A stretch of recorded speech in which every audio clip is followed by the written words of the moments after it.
Hello, I'm Mark Martinez, and this is my third and final suit. I'm going to put all three on the screen right now, vote for your favorite one, and I'll wear it next episode. And this is student-led world history.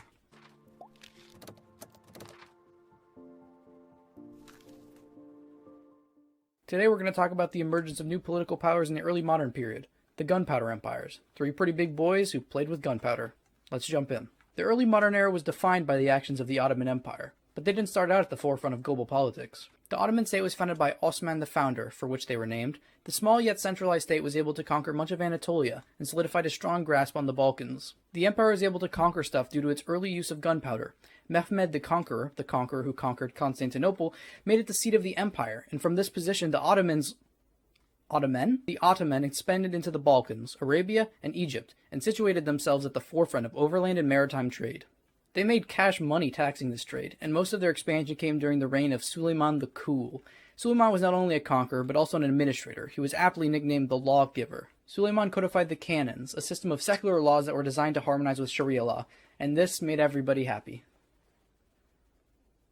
A defining practice of Ottoman high society was the harem system. Harems were households containing a noble's wives and concubines. The harem showed prestige and guaranteed the Ottoman Empire was never lacking in heir.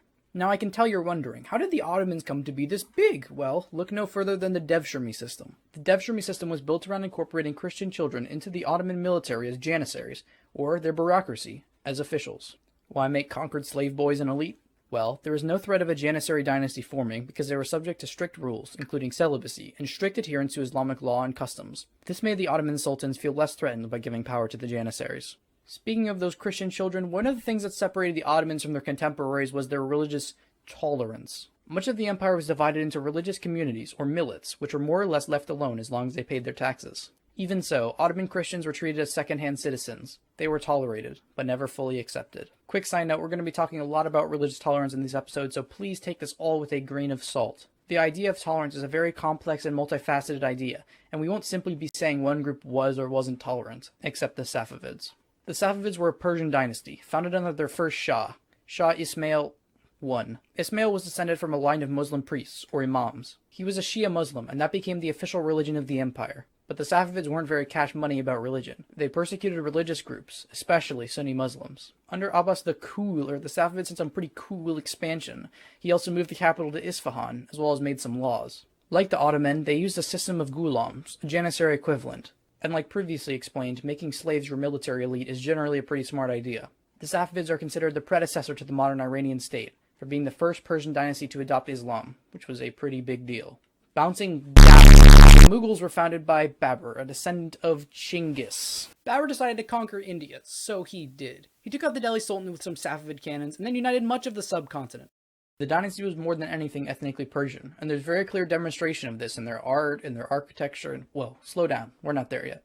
The grandson of Babur was Akbar, the coolest. Akbar was a very religiously tolerant leader. He abolished the jizya, a non-Muslim tax, and built a little something called the Ibadat Khana, a building designed to facilitate peaceful religious discourse. He even founded his own conglomerate religion, taking elements from Hinduism and Buddhism and Islam, and yeah, it never really caught on. It only got 21 members, and that's not a lot. Akbar established a providential system of administration and tax collection, reminiscent of the Persian satrap system of antiquity. Then crap kind of hit the fan. Akbar's successors, notably Aurangzeb, were not very cash money towards other religions. They did things like reinstate the jizya and persecute religious minorities, and the religious majority, Hindus. Despite the majority still being Hindu in India today, the Mughal dynasty is to thank for most of the consolidation and spread of Islam in India. That's everything you need to know about the gunpowder PPs in the early modern period. Next episode, we're going to talk about the Renaissance and the Age of Exploration, one of which definitely happened. Until then, please subscribe. I'll see you next time, and thanks for watching.